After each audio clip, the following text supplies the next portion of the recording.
কোলাহলপূর্ণ একটা জায়গায় ক্লাব। এখানে বেশি সময় থাকা গেল না। ছোট ভাই বোনদের নিয়ে সমুদ্র এখানে বেশি সময় কাটালো না। এই এত সময় পার হয়েছে, তার মধ্যে ফুয়াদের দেখা নেই। ফুয়াদ আসেনি, তাই মিতুল গাল ফুলিয়ে বসে আছে। ঘণ্টাখানিক পর ওরা ক্লাব থেকে বেরিয়ে একটা নামকরা রেস্টুরেন্টে এসে বসে। ডিনার আজ বাইরে করে বাসায় ফিরবে। সমুদ্র ওদের নিজের ইচ্ছে মতো অর্ডার করতে বলল। মিতুল কিছুই অর্ডার করলো না। রাগ লাগছে ওর। ও ভেবেছিল আজ ফুয়াদের কাছে ক্ষমা চাইবে সেদিনের জন্য, কিন্তু তার সাথে দেখাই হচ্ছে না। আগে যাও ফোন রিসিভ করতো। ওই দিন রাতের ঘটনার পর একেবারেই নাগাল পাওয়া যাচ্ছে না। রাগের মাথায় নিজের করা কাণ্ডে নিজেই হতভম্ব। নিজের পায়ে নিজেই কুড়াল মেরেছে। এবার ফুয়াদ যদি বিয়ে ভেঙে দেয়, সে ভয়ে কুকড়ে যাচ্ছে। আজ ভেবেছিল সবার সাথে এসে ফুয়াদের দেখা পাবে আর ক্ষমা চাইবে। মিতুল কটমট চোখে তাকিয়ে আছে মধুর দিকে। মধু ওর সামনাসামনি বসেছে, পাশেই তিন্নি। দুই বান্ধবী কি বলে যেন মিটিমিটি হাসছে। মধুর পাশে ফাহাদ, সেও যোগ দিয়েছে হাসাহাসিতে। মিতুল সহ্য করতে পারছে না ওকে। এই মেয়েটার জন্য সব হয়েছে। এই মেয়েটা না আসলে আজ ফুয়াদের সাথে ঝগড়া হতো না। সমুদ্র ওদের বসিয়ে খাবার অর্ডার করতে বলে বাইরে এসেছে। রাহি ফোনে মগ্ন। মিতুলের কটমটে চোখ মধুর দিকে। মধু হাসতে হাসতে তাকালো সামনে মিতুলের দিকে। সঙ্গে সঙ্গে ওর হাসি থেমে গেল। অকারণে কেউ ওকে অপছন্দ করছে। কটমট করে তাকিয়ে আছে, যেন চোখ দিয়ে গিলে খাবে। ব্যাপারটা ওর পছন্দ হলো না। ও কি এমন করেছে যে মিতুলের চোখে ওর জন্য এত রাগ? মধু তিন্নির কানের কাছে গিয়ে মুখ নিয়ে বলল, দোস্ত, আমার ওয়াশরুমে যাওয়া লাগবে। তিন্নি দাঁড়িয়ে গেল। মধুকে নিয়ে রেস্টুরেন্টের ভেতরে থাকা ওয়াশরুমে নিয়ে এলো। মধু বাথরুমে না ঢুকে তিন্নিকে বলল, মিতুল আপুর আমার ওপর এত রাগ কেন বলতো? ওনার সাথে তো কখনো আমার ঝগড়া হয়েছে বলে মনে পড়ছে না। তুই ওয়াশরুমে যাবি না? না, এসব জিজ্ঞেস করতেই এখানে এলাম। ওনার সামনে থাকতে খুব অস্বস্তি হচ্ছে রে। কেমন করে তাকিয়ে থাকে যেন চোখ দিয়ে ভস্ম করে দেবে। বাদ দে তো মিতুল আপুর কথা। ওনার যা খুশি করুক, তোর কি? আর তুই দাঁড়া, আমি ওয়াশরুম থেকে আসছি। সবাই মিতুল ভাবি বলে, তুই মিতুল আপু বলিস কেন? বিয়েটা হোক, তারপর না হয় ভাবি বলবো, এখনো তো হয়নি। তিনি ওয়াশরুমে চলে গেল। মধু ঠায় দাঁড়িয়ে রইল। তিনি আসতে ওরা আবার নিজেদের জায়গায় চলে এলো। এসে দেখলো সমুদ্র আর ফুয়াদ বসে আছে। ফুয়াদ কখন এলো? কাকতালীয়ভাবে ফুয়াদ আর মিতুলের পোশাকের কালার কি সুন্দর মিলে গেছে, নাকি তারা নিজে থেকেই মিলিয়ে পড়েছে? সেটাই হবে, হবু বর্ব, এটাই তো স্বাভাবিক। মিতুল ও ফুয়াদ দুজনেই রেড কালার পরেছে। ফুয়াদ রেড শার্ট ও মিতুল রেড টপস। মধু খেয়াল করলো সমুদ্র ব্ল্যাক শার্ট পরেছে, ওর গায়ের ব্ল্যাক ড্রেস। তিন্নি আর ও পাশাপাশি বসে পড়ল। ওরা আসতেই ফুয়াদ এক পলক তাকালো ওর দিকে, তারপর আবার চোখ সরিয়ে নিল। ফুয়াদের এক পাশে সমুদ্র, আরেক পাশে ফাহাদ। মিতুল নিজের চেয়ার ছেড়ে উঠে ফাহাদকে টেনে উঠিয়ে নিজে ফুয়াদের পাশে বসলো, আর ফাহাদ মুখ কালো করে মিতুলের চেয়ারে গিয়ে বসলো। মিতুল অসহায় গলায় ফুয়াদকে বলল, ফুয়াদ, ফুয়াদ ফোন থেকে চোখ না সরিয়েই বলল, বলো। তোমার সাথে আমার জরুরি কথা ছিল। আমার কোনো কথা নেই তোমার সাথে। Please, just 5 minute.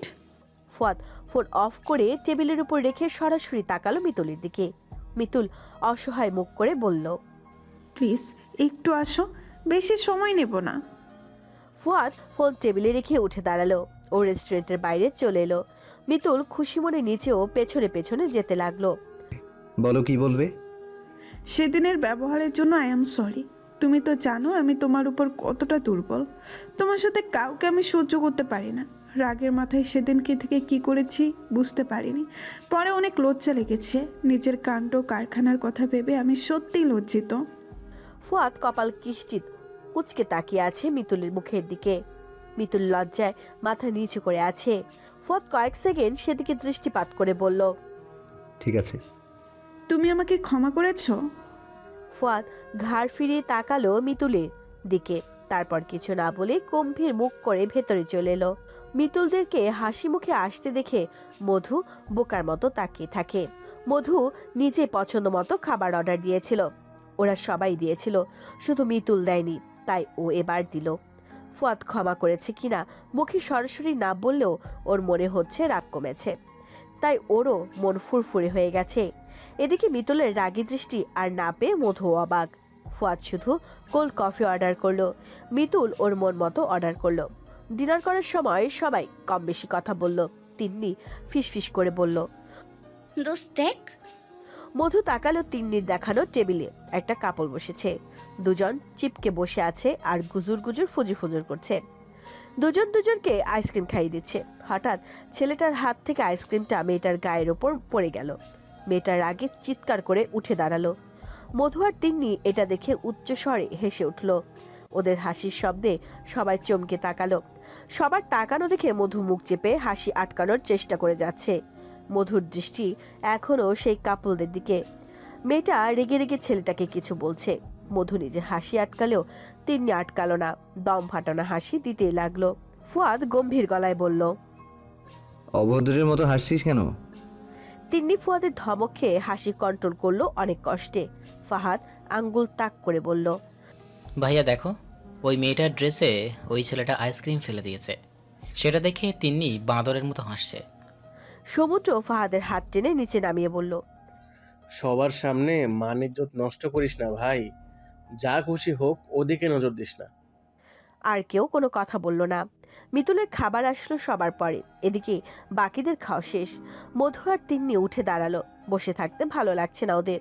সমুদ্র বলল। কোথায় যাস? ভাইয়া একটু বাইরে ঘুরে আসি, বসে থাকতে বোরিং লাগছে আমার আর মধুর। সমুদ্র কিছু বলবে, এদিকে ফাহাদও উঠে এলো। আমিও যাব, আমারও বিরক্ত লাগছে। নিচে যাবি না, এদিকেই থাকবি, আমরা বেরিয়ে যেন পাই তোদের। তিনি মাথা নাড়িয়ে আচ্ছা বলল। ওরা দোতলার একটা রেস্টুরেন্টে আছে। মধু, তিন্নি ও ফাহাদ বেরিয়ে এলো। বাইরে এসে ওরা এ দোকান ও দোকান ঘুরতে লাগলো। ছেলেদের জিনিসপত্রের দোকান সব, একটা প্যান্টের দোকান, আরেকটা ছেলেদের কসমেটিক্সের দোকান। মধু মুখ গোমড়া করে বলল। ধুর, সব ছেলেদের জিনিস, এখানে মেয়েদের জিনিস থাকলে দেখা যেত। ফাহাদ এক দোকানে ঢুকে সানগ্লাস দেখছে, চোখে পড়ে, সাথে টি শার্ট চয়েস করছে। মধু আর তিনি সেখানে গিয়ে দুজনে দুটা সানগ্লাস চোখে পড়ে আয়নায় সামনে দাঁড়িয়ে দেখতে লাগলো কেমন লাগছে। ফাহাদ তিন্নিকে ডাকলো টি শার্ট পছন্দ করে দেওয়ার জন্য। কালো একটা সানগ্লাস পরে দেখছিল। তিন্নি সেটা চোখে থেকে খুলে জায়গায় রেখে ফাহাদের কাছে গেল। ঘুরে ঘুরে দুই ভাই বোন শার্ট, বেল্ট, প্যান্ট দেখছে। মধু ব্ল্যাক ড্রেস পরেছে, তাই তার সাথে ব্ল্যাক সানগ্লাস চোখে পড়েছে। আয়নার সামনে দাঁড়িয়ে দেখছে, খারাপ লাগছে না। কালো গ্লাসের জন্য চারপাশের আলোকিত স্থানটা আধার হয়ে এসেছে। সন্ধ্যায় যেমন পৃথিবীতে আবছা আধার হয়ে আসে, ওর চোখেও সব এখন তেমন। সানগ্লাস পরা অবস্থায় ও আয়নায় নিজের পেছনে কারো ছায়া দেখতে পেল, স্পষ্ট একজনের মুখ। ওর ঠিক পেছনে দাঁড়িয়ে ওর দিকে তীক্ষ্ণ দৃষ্টি নিক্ষেপ করে আছে। লোকটাকেও চিনেছে, কিন্তু বিশ্বাস করতে পারছে না তিনি ওর পেছনে কেন এসেছে, নাকি ভুল দেখেছে। ঢোক গিলে মধু সানগ্লাস খুলে ভালো করে পরখ করতে যাবে লোকটা সত্যি ওর পেছনে আছে নাকি ওর মনের ভুল। ও পেছনে ঘুরে সানগ্লাস খুলতে হাত বাড়িয়েছে, কিন্তু ওর হাত চশমা স্পর্শ করার আগে সামনের অজ্ঞতা ব্যক্তিটি ওর হাত চেপে ধরে আটকে দেয়। ও সারা শরীর শিরশির করে ওঠে পুরুষালী হাতের স্পর্শ পেয়ে। মধু থমকানো হতবাক চোখে তাকিয়ে আছে সামনের লোকটার দিকে। তার গাঢ় চাহনি ওকে বিস্ময়ে হতভম্ব করে দিয়েছে। মধু কিছু বলতে যাবে, লোকটা ওর ঠোঁটে আঙুল চেপে চুপ করতে বলে। মধু ঘন ঘন শ্বাস ফেলতে লাগলো।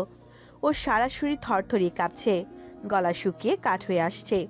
বিস্ময়ে ও কথা বলতে পারছে না, কথা গলায় আটকে পড়েছে। লোকটা ওর কানের কাছে মুখ নিয়ে ফিসফিস করে বলল, মাই ব্ল্যাক অ্যাঞ্জেল। লোকটার গরম নিঃশ্বাস মধুর কাঁধে আছড়ে পড়ে। ও শক্ত করে নিজের জামা খামচে ধরে, চোখ খিচে বন্ধ করে থরথরিয়ে কাঁপতে লাগে। ওর হাত পা অসাড় হয়ে আসতে চায়। আস্তে আস্তে ওর শরীর থেকে লোকটার স্পর্শ সরে যেতে লাগে। মধু চোখ খুলতে পারে না। বিস্ময়ে ও পাথর হয়ে দাঁড়িয়ে আছে, বুকের ভেতর হাতুড়ি পেটা হচ্ছে।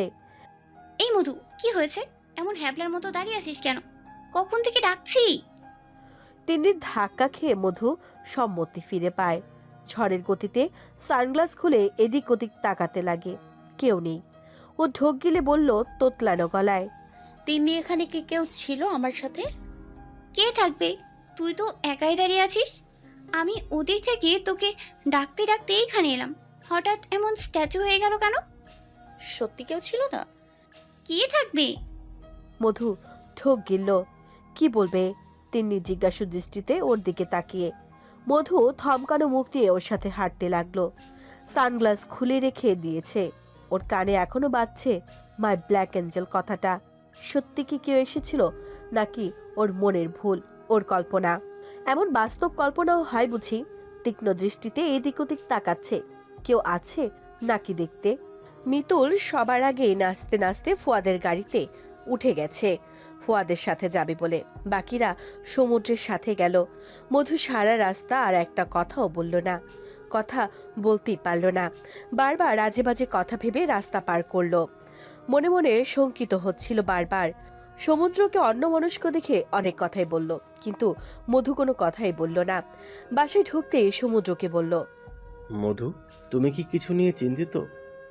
মধু শুকনো মুখে তাকালো সমুদ্রের দিকে, তারপর তোতলানো গলায় বলল। না তো। তোমার চোখ মুখ কিন্তু অন্য কথা বলছে। আর এত চুপচাপ হয়ে গেলে যে হঠাৎ করে? ক্লান্ত লাগছে তাই নীরব আমি, এছাড়া আর কিছুই না। সমুদ্র বিশ্বাস করলো কিনা মধু জানে না। মধু সে আশায় দাঁড়িয়েও রইল না। ধপাধপ পা ফেলে তিন্নির রুমে চলে এলো। ড্রেস চেঞ্জ করে মধু বিছানায় শটান হয়ে শুয়ে পড়ল। কখন ঘুমিয়ে গেছে নিজেও জানে না।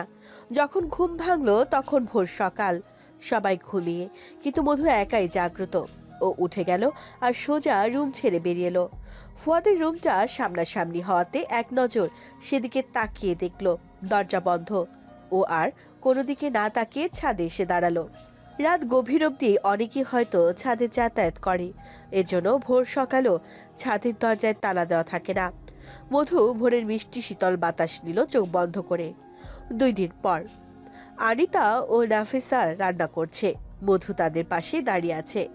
এতদিন হয়ে এলো এ বাসায় আছে, ও এখনো রান্নাঘরে আসেনি।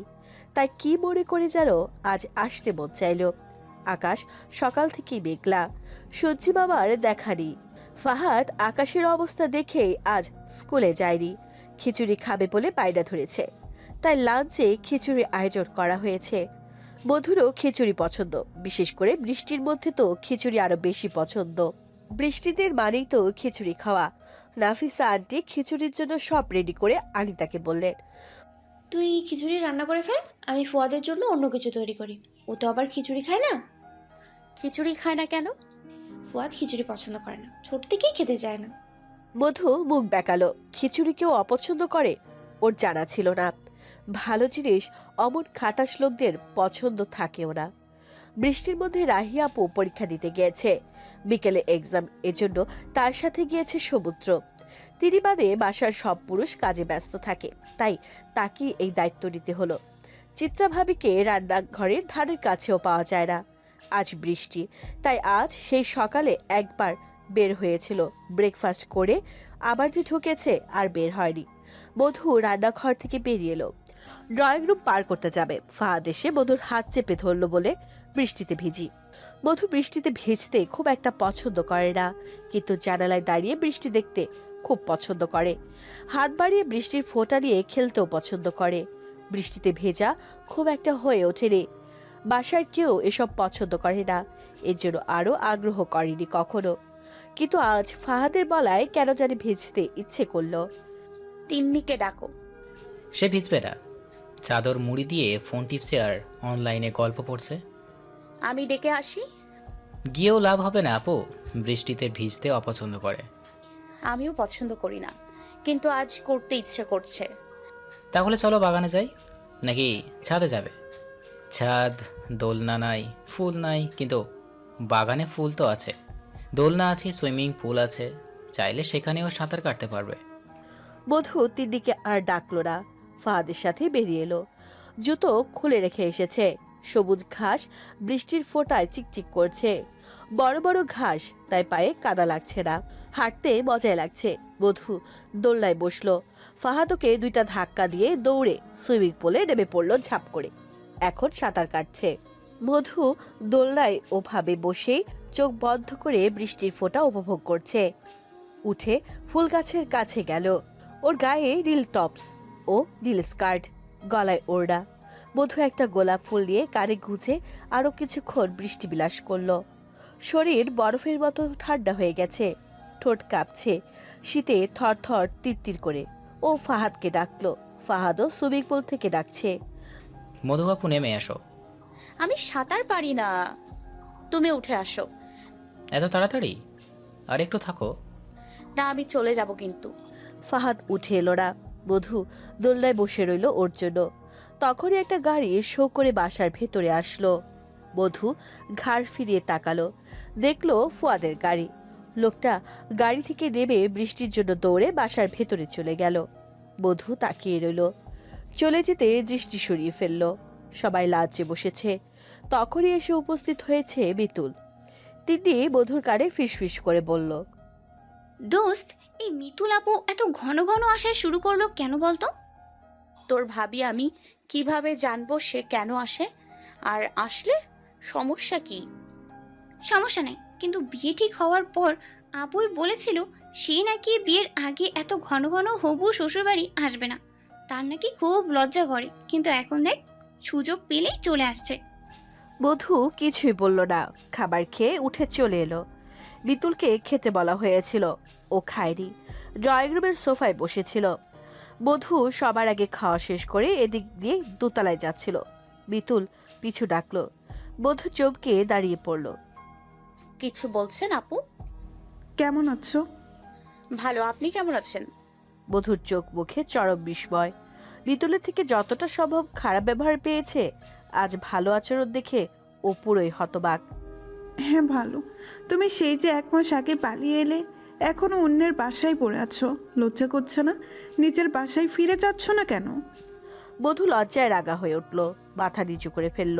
মিতুল আবার বলল, আমার কথাই তোমার খারাপ লাগছে বুঝতে পারছি, কিন্তু তুমিই বলো, আমি কি ভুল কিছু বলেছি? এভাবে একজনের বাসায় কেউ এভাবে থাকতে পারে এতদিন? সবাই ভদ্রতার খাতিরে তোমাকে নিজে থেকে কিছু বলতে পারছে না, কিন্তু তুমি তাই বেহায়ার মতো এতদিন থাকবে?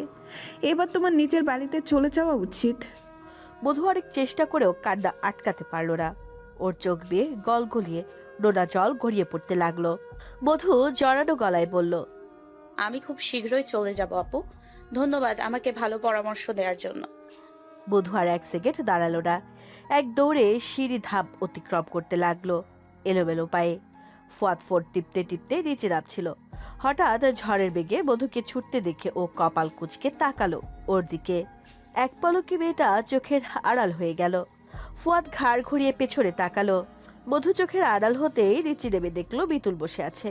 ফুয়াদ আবার ফোনে মনোযোগ দিয়ে ডাইনিং টেবিলের দিকে এগিয়ে গেল। মিতুল ওকে দেখে কথা বলতে আসলো। ফুয়াদ ওকে অবজ্ঞা করে চলে গেল। ফাহাদ মিতুলের পাশে বসে বলল, তুমি এই বৃষ্টির মধ্যে কিভাবে আসলে? গাড়ি করে এসেছি। হঠাৎ এলে যে, আজও কি বেড়াতে যাবে নাকি আমরা? না, এমনিতেই আসছি। তোমার পড়ালেখার কি অবস্থা? ভালো। আজ তো বৃষ্টির জন্য আমি স্কুলে যাইনি, আর তুমি আমাদের বাসায় চলে এলে। মিতুল মুখ শক্ত করে তাকিয়ে আছে। নাফিসা আসতেই মিতুল তাকে জড়িয়ে ধরে আবেগপ্রবণ হয়ে বলল, আন্টি, কেমন আছো তুমি? আছি ভালোই। তাই এই ঝড়ের মধ্যে বের হচ্ছে যে? এই সময় গাড়ি চালালে ঠিক হবে?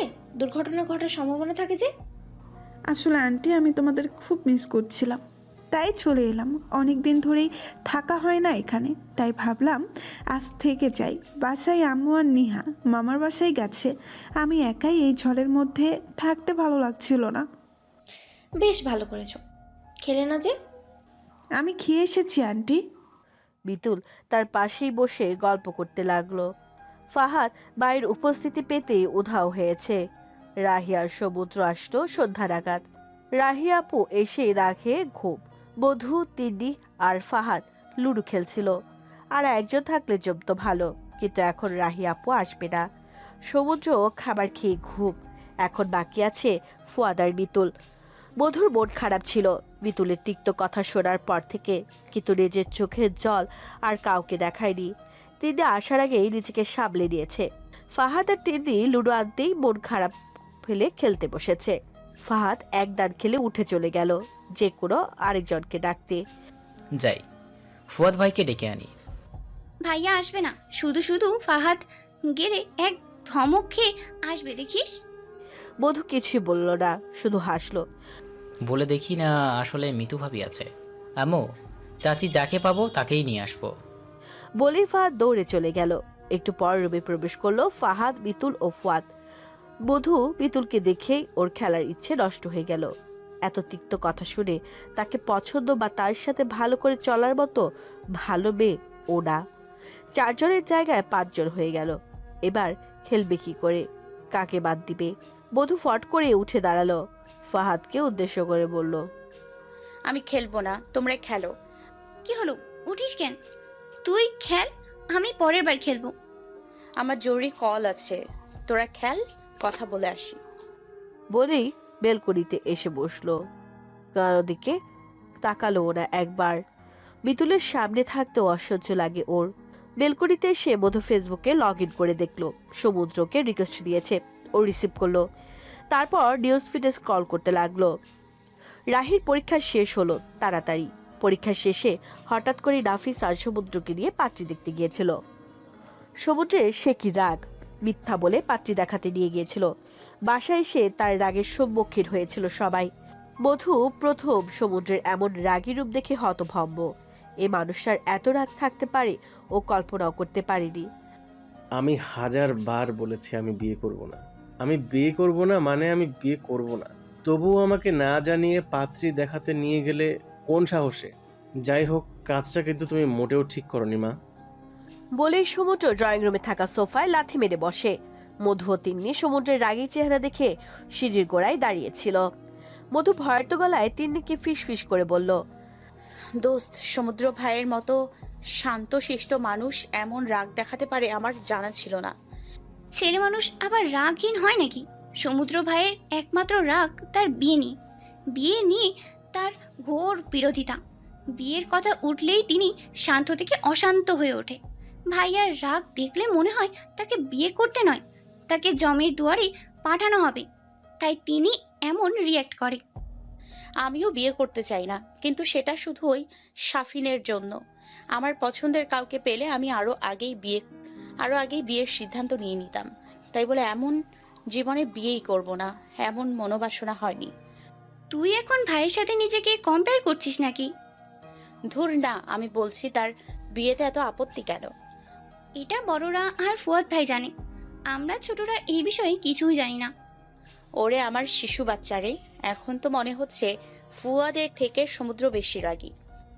আমার কোনো ভাই রাগি না, দুজনেই শান্ত আর শৌখিন।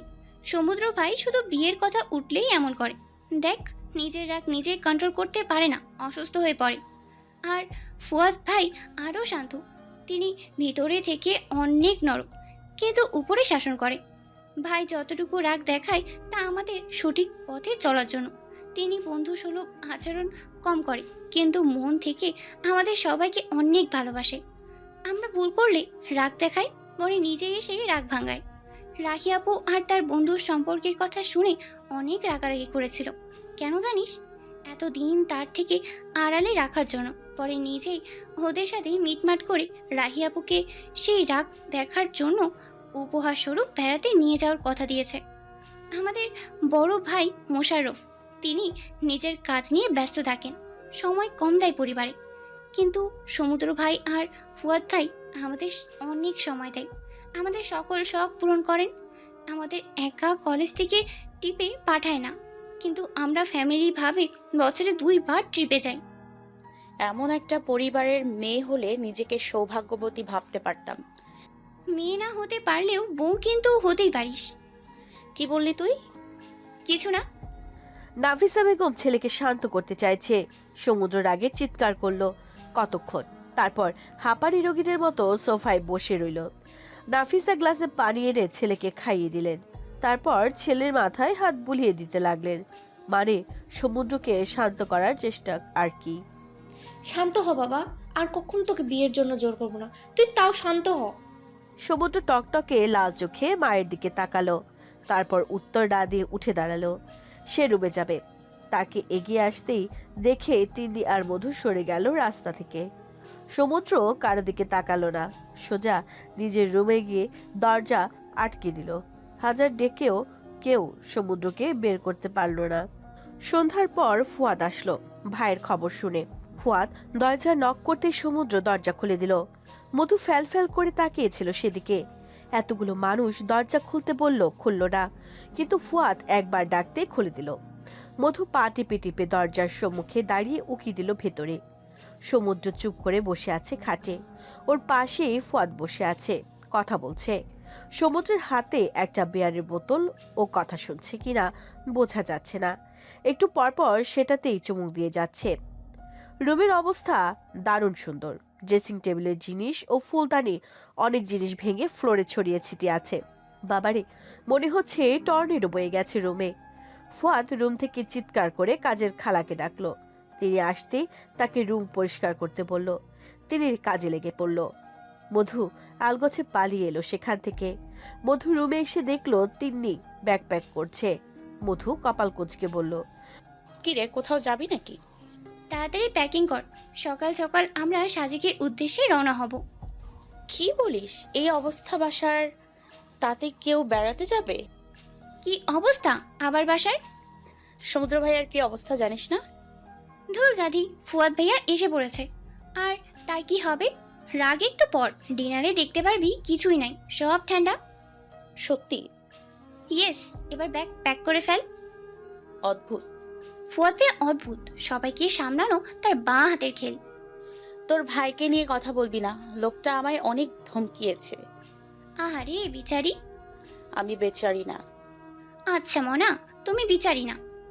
মধু ডিনারে এসে দেখলো সত্যি পরিবেশ ঠান্ডা। সমুদ্র ও ফুয়াদ পাশাপাশি বসেছে আর খাচ্ছে। মধু ভাবলো ঘন্টায় কি এমন হলো যে রাগ ঠান্ডা পানি হয়ে গেল। ফাহাদ খাবার টেবিলে বসে আছে, খাচ্ছে না। ও খাবে না বলে অনশন শুরু করবে ভাবছে। তার একমাত্র কারণ হলো আগামীকাল ট্রিপে ওকে নেওয়া হবে না, কারণ ওর এসএসসি পরীক্ষা আর বেশি সময় নেই। আগেরবার তিন্নি পরীক্ষার পর নানা বাড়ি গিয়ে ট্রিপ মিস করেছিল, তাই ফাহাদ অনেক টিটকারি করেছে ওকে। এবার তিন্নিও সুযোগ ছাড়লো না, ওকে নিয়ে মজা নিতে লাগলো। ও না খেয়ে চলে গেল। নাফিসা খাবারের প্লেট হাতে ছেলের পেছনে ছুটলো।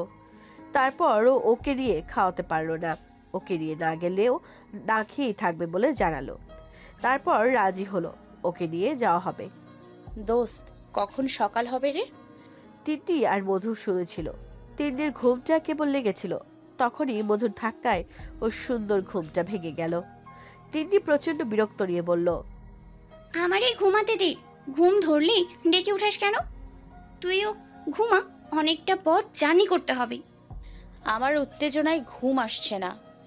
তাহলে একাই জেগে বসে থাক, আমাকে ডাকবি না, আর খবরদার। মধু উঠে ব্যালকনিতে বসে রইল। তারপর আবার বিছানায় শুয়ে পড়ল। সারা রাত না ঘুমিয়ে সকালের দিকেই ওর ঘুম গভীর হলো, তাই তো ও জাগতে পারল না। তিনি ধাক্কা দিয়ে ওকে ওঠালো। নির্ঘুম রাত পাড়ি দিয়ে এখন ওর চোখে রাজ্যের ঘুম। ও ঘুম ঘুম ঘোলা চোখে উঠে বসলো। কিরে, সারা রাত তো না ঘুমিয়ে ছটফট করলি, এখন ঘুমাচ্ছিস? যাবি না? যাবো, কিন্তু খুব মাথা ব্যথা করছে। এজন্যই বলেছিলাম ঘুমা। তুই কি সারা রাত জেগেছিলি? সকালের দিকেই ঘুম আসছে। এবার কষ্ট করে উঠে হালকা কিছু খেয়ে রেডি হ। আচ্ছা। তিনি ফ্রেশ হয়ে এসেছে। ঘড়িতে 6টা বাজে, ওরা বের হবে 7টায়। তিন্নিরা সবাই নিচে খাবার খাচ্ছে। সকালে কি আর অত খাবার খাওয়া যায়? সবাই চা কফি ও সিদ্ধ ডিম ও পাউরুটি খেলো। সমুদ্র তিন্নিকে বলল মধুর কথা। ফ্রেশ হচ্ছে, অতিরিক্ত খুশিতেই ছটফট করেছে সারা রাত, ঘুমাতে পারেনি, এখন ঘুমের জন্য উঠতেই পারছে না। তিন্নি রুমে এসে দেখলো মধু আবার বিছানায় শুয়ে ঘুম। তিন্নি আবার ওকে টেনে উঠিয়ে বলল, তোকে রেখে কিন্তু চলে যাব, তাড়াতাড়ি উঠ। ফ্রেশ না হয়ে আবার শুয়ে পড়েছিস কেন? মধু চোখের পাথর টেনে উঠল। সারা রাত না ঘুমিয়ে কত বড় ভুল করেছে এখন বুঝতে পারছে। এলোমেলো পা ফেলে ওয়াশরুমে গিয়ে দাঁত ব্রাশ করতে লাগলো চোখ বন্ধ করেই। তারপর চোখে মুখে বেশি করে পানি দিল। চোখ জ্বলছে, চোখের সাদা অংশ লাল হয়ে আছে। ও ওভাবেই রুমে এসে আলমারি থেকে ড্রেস বের করলো। কাল সব ব্যাগে গুছিয়ে রেখেছিল, নয়তো এখন আর কিছুই করতে পারতো না। ড্রেসও চয়েস করে রেখেছিল, এখন শুধু চেঞ্জ করে নিল। নীল টপস ও কালো লেডিস প্যান্ট, গলায় নীল স্কার্ফ পেঁচিয়ে চুল আছড়ে ঝুটি করে নিল। মুখে পাউডার ও খাটে বসে পড়ল। তিন্নি সাজতে ব্যস্ত, আয়নার সামনে দাঁড়িয়ে। ওকে বসতে দেখে বলল, নিচে গিয়ে কিছু খেয়ে নে। এখন কিছু খেতে পারবো না। কিন্তু কিন্তু জোর করিস না আমাকে, আমার মতো থাকতে দে। মধু না খেয়ে বের হলো। ওরা মোট 8 জন বের হলো। মধু, তিন্নি ও ফাহাদ বসলো পেছনে। সামনে ফুয়াদ ড্রাইভ করছে, পাশে ওর এক বন্ধু নাম সাহিত্য। ফাহাদকে না নিয়ে উপায় নেই, বেচারা সারা রাত কেঁদেছে। ফাহাদ বসেছে মাঝখানে, 2 লেডিস 2 পাশে। ও মুখ গোমরা করে বসে আছে। আরেক গাড়িতে নাইম ও রাহি। সামনে সমুদ্র ড্রাইভ করছে। মিতুলকে নেওয়ার ইচ্ছে ছিল না ফুয়াদের, কিন্তু মায়ের জন্য ওকে নিতে হবে। ওর বাসা থেকে ওকে নিয়ে যেতে হবে। সমুদ্রের গাড়ি, ফুয়াদের গাড়িতে জায়গা নেই, তাই সমুদ্র মিতুলকে নিয়ে যাবে। মধু কিছুক্ষণ জেগে রইল। গাড়ির ঝাঁকুনিতে আবার ওর চোখে রাজ্যের ঘুম এসে হানা দিল। ওর জেগে থাকার চেষ্টা করেও ব্যর্থ হলো, ঘুমিয়ে গেল। গাড়ি যেহেতু সোজা রাস্তা দিয়ে যাচ্ছিল, তাই ওর কোনো অসুবিধা হচ্ছিল না, কিন্তু মাঝে মধ্যে রাস্তার বিটগুলোর জন্য 2-1টা ঝাঁকি খাচ্ছে। তখন ওর সোজা মাথাটা হেলে যাচ্ছে। ঘুমের মধ্যে মনে হলো ফাহাদ ওকে কিছু বলছে। ও হুহা হয়তো করলো, তারপর গভীর ঘুমে তলিয়ে গেল।